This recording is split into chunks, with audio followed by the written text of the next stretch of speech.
I am Hamletta Kalyan, teaching at Glenanda Primary School, grade 5 mathematics.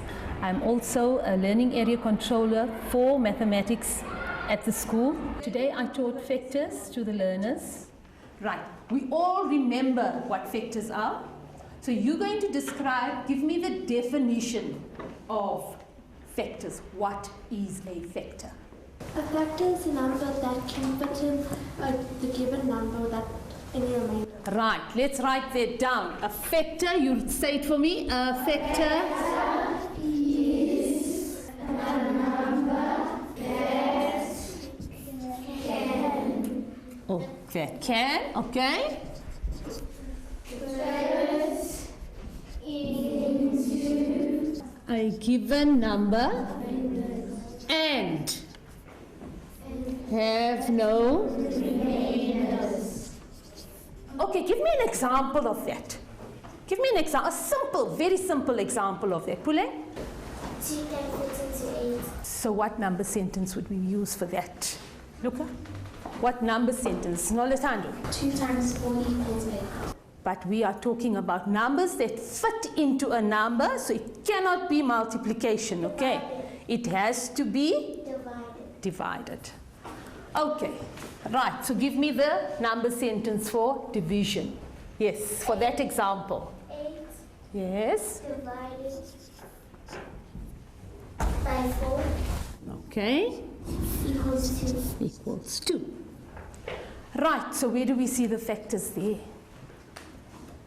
Which number fits into 8 and have no remainder?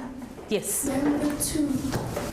Which number in that number sentence fits into 8 and have no remainder? 4. We said we can find vectors of a given number.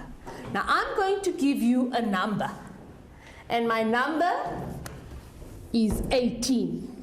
Okay, that's my given number. What we want to do here is we want to find all the factor pairs or the product pairs of 18. I have done the first one for you, okay? I've put 18 in one column, but in 18 rows, okay? That's one column there and 18 rows. What would my factor pair there be? What would my factor pair there be? 1 times 18. Good. That would be 1 times 18 is 18. So that's my first factor pair for 18. Now, I want you to rearrange the dimensions. Dimensions, your rows and your columns, right? You're going to rearrange the dimensions to change the factor pairs, but still looking at our given number. What's our given number? 18. Good. Okay. Let's stand aside here. It doesn't have to be in order, hey? As long as you use all 18.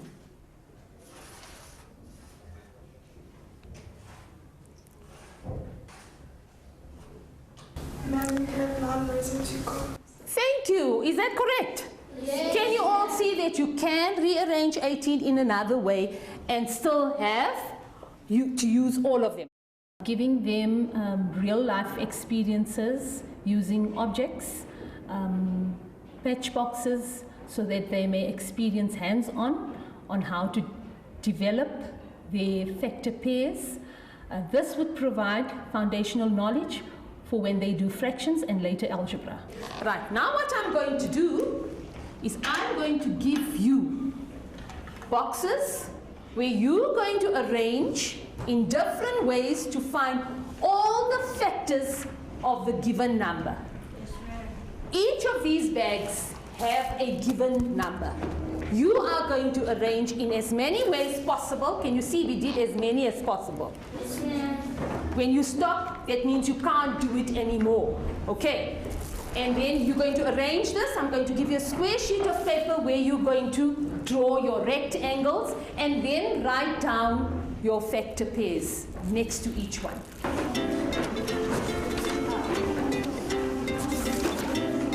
After you've arranged your rows and columns, you shape in or you draw your your blocks on the square paper.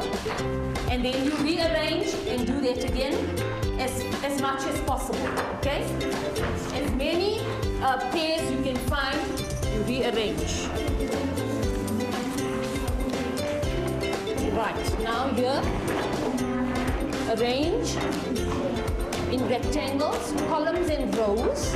Okay, the same like we did on the board, and then you draw that rectangles on here. Then you find your pairs. Here, take your things aside. Okay. Now arrange them in a rectangle. The center here, take your things aside.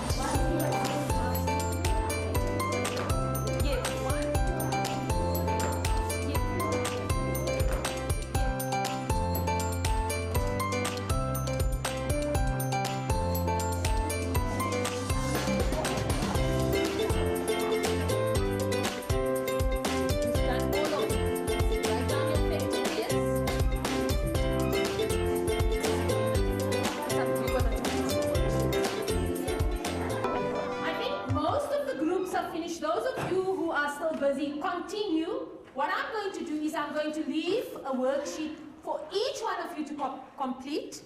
This one, you must write down what your given number was, okay? And then you're going to write your division facts and your factor pairs next to them, all the division sums for those factors, okay?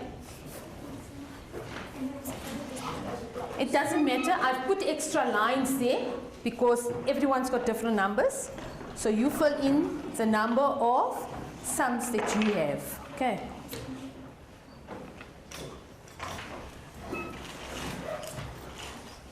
What's the easiest to start with? Yes? Yes, it's easy to start with 1 because then you know you can find the next number after 1. Why is 1 important? Okay? Because 1 can fit into any number without a name. Yes. When you're doing the division, it starts with 40. What did you divide? What number did you divide? You divided 40. So all that is supposed to start with 40. Okay, so take that out. See? Scratch that out. Now start. 40. What did you do first? Right, so 40 divided by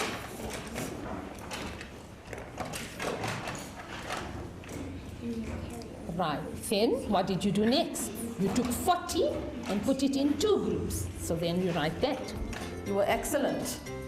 In my personal opinion, I think bringing in maths to the classroom has to be done with a passion. The maths teacher has to be passionate about her subject in order to motivate learners to learn the maths.